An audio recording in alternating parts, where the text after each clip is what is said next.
یہ بیان کیجیے کہ ایک دفعہ میں نے آپ کی زبانی ہی سنا تھا، آپ یہ ہمیشہ فرماتے ہیں کہ نوجوانوں کو خاص طور پہ یہ جو ٹین ایج کا دور ہوتا ہے، اب سمجھیں کوئی 15 سال سے لے کر کوئی 21-22 سال تک، آپ فرماتے ہیں کہ بھائی اس میں یہ بڑی حساس عمر ہوتی ہے، اس کے اندر چٹکنے کے بڑے امکانات ہوتے ہیں بندوں کے، تو کوئی نہ کوئی اشتغال ضرور ہونا چاہیے جوانی میں، یا وہ کھیل کی طرف ہو یا وہ کوئی ایسا آرٹ ہے، موسیقی ہے، شاعری ہے، یہ پھر چینلائز کرتی ہے اس کے ایموشنز کو، اس کے جذبات کو۔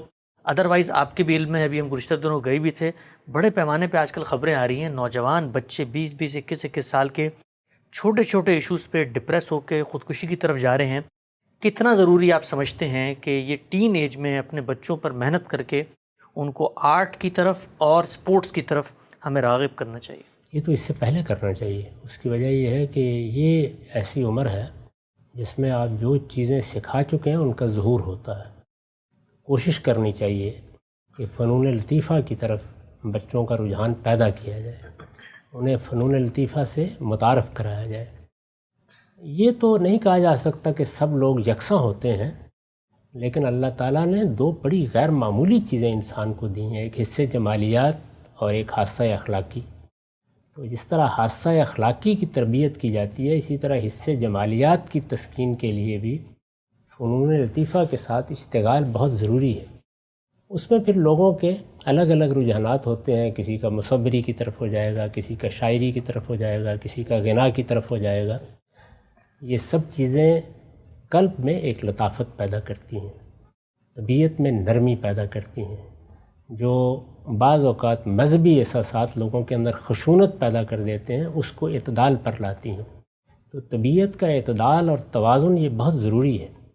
میرے نزدیک تو فنون لطیفہ کو تعلیم کا بھی لازمی حصہ بننا چاہیے، اور بچوں کو بھی اس جانب رغبت دلانی چاہیے۔ اسی میں ظاہر ہے کھیل بھی شامل ہے۔ اگر کھیل سے آپ کی دلچسپی ہو جائے گی کسی سے، تو بڑی حد تک جو انسان کے اندر ایک قوت کا ظہور ہوتا ہے، اس کے لیے بہت اچھا چینل مل جاتا ہے۔ بچوں کو ترغیب بھی دینی چاہیے، خود بھی آگے بڑھ کے ان کے ساتھ شامل ہونا چاہیے، یہ بڑا ضروری ہے۔ یہ جو آپ نے حادثہ بیان کیا ہے، یہ حقیقت ہے کہ میں جب ملیشیا میں تھا تب بھی سنتے تھے بچوں کی خودکشی۔ یہاں بھی آنے کے بعد ابھی چند روز پہلے بھی اسی طرح کے ایک حادثے کے بارے میں معلوم ہوا۔ اس میں بہت زیادہ کردار ہمارے ہاں والدین کی تربیت نہ ہونا بھی ادا کرتا ہے۔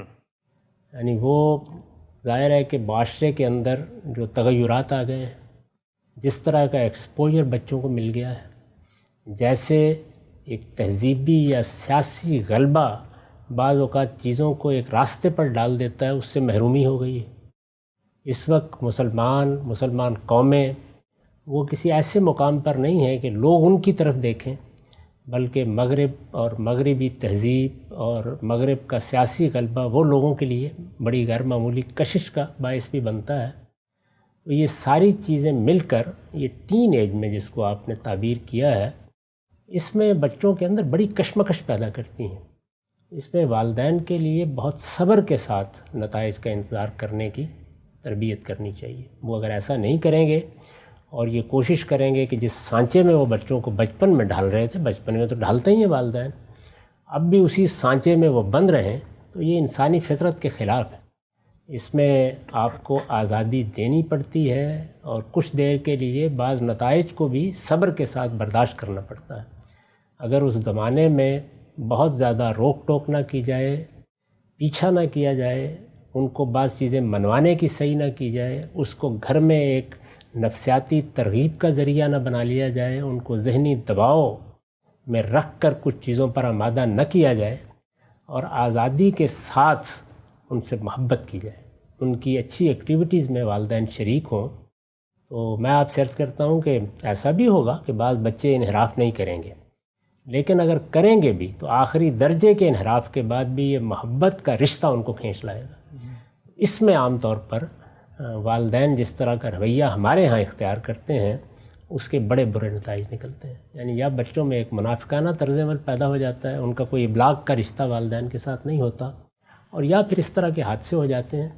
تو اس میں یہ بڑا ضروری ہے کہ جب بچے چھوٹے تھے تو آپ انہیں تہذیب سکھائیں، ادب سکھائیں، اپنی زبان سکھائیں، اپنے مذہب کی روایات سکھائیں، اللہ تعالیٰ کے ساتھ ان کا تعلق پیدا کریں، اس وقت بچے ریسیونگ اینڈ پہ ہوتے ہیں، وہ قبول کرتے ہیں چیزوں کو. لیکن جیسے جیسے ان کا شعور بہتر ہوتا چلا جاتا ہے تو انسان اصل میں پھر آزادی سے اپنے آپ کو پابندی کی طرف لے جاتا ہے. یعنی انسانی شخصیت کو اگر آپ چند لفظوں میں تعبیر کریں تو وہ پہلے مرحلے میں پابندی کو قبول کرنے کا داعیہ لے کے آتا ہے، پھر اس کے بعد وہ آزادی کا لطف اٹھانا چاہتا ہے، اور پھر اس کے بعد اگر وہ پابندی قبول کرتا ہے تو اس کی خواہش ہوتی ہے کہ یہ پھر اس کی اپنی انتخاب کردہ پابندی ہو. تو ان تینوں مراحل کا لحاظ کرنا چاہیے جو ہم عام طور پر نہیں کرتے. ٹھیک ہے، ایک نقطہ آخری ہم سے پوچھنا چاہتا ہوں. ہمارے ہاں بالخصوص ہندوستان پاکستان کا جو ماحول ہے، یہ والدین بچوں پر، اور پہلے شاید آپ کو آپ کی عمر میں یا جو آپ کی جنریشن تھی ان کو محسوس نہ ہوتا ہو، اب جو ہے وہ شادی کے لیے جو ایک جس کو آپ کہتے ہیں مینٹل ٹارچر کا سلسلہ شروع ہو جاتا ہے. وہ روز کھانا کھا رہا ہے، بھائی شادی نہیں کر رہا، پانی پی رہا ہے، شادی نہیں کر رہا، گاڑی میں جا رہے ہیں، اور پھر سب کے سامنے بھی لوگ بھی اس کو. تو اس کے بھی آپ کو لگتا ہے کہ وہ کافی منفی نتائج نکلے ہیں؟ تینوں چیزوں کے، یعنی اس وقت جو تعلیمی نظام بن گیا ہے بدقسمتی سے، اس میں یونیورسٹی کی سطح پر غیر معمولی اسٹریس ہوتا ہے. والدین بھی اس میں اپنا حصہ ڈالتے ہیں، یعنی اپنے سامنے کچھ اہداف رکھ لیتے ہیں اور اس کے بعد روز ایک نفسیاتی اذیت سے گزارتے ہیں کہ یہ تمہیں حاصل کرنے ہیں. اللہ تعالیٰ انسانوں کو ایک طرح سے پیدا نہیں کرتا، یعنی وہ تو بہت بڑی تعداد میں ہنرمند لوگ پیدا کرتا ہے. بہت تھوڑے لوگ ہوتے ہیں جن کا علمی ذوق ہوتا ہے یا وہ چیزوں کے ساتھ علمی تعلق یا اشتغال پیدا کرنے کا داعیہ لے کے آتے ہیں. تو اس لیے بچے کی شخصیت کیا ہے، اس کے رجحانات کیا ہیں، ان کا لحاظ کرنا چاہیے. پھر کیا دنیا میں سب کے سب لوگ اپنے ساتھیوں میں اعلیٰ ترین جگہ پر ہی پہنچیں گے؟ یعنی اللہ تعالیٰ نے کوئی درمیان کے درجے کے اور نیچے کے درجے کے لوگ پیدا نہیں کیے.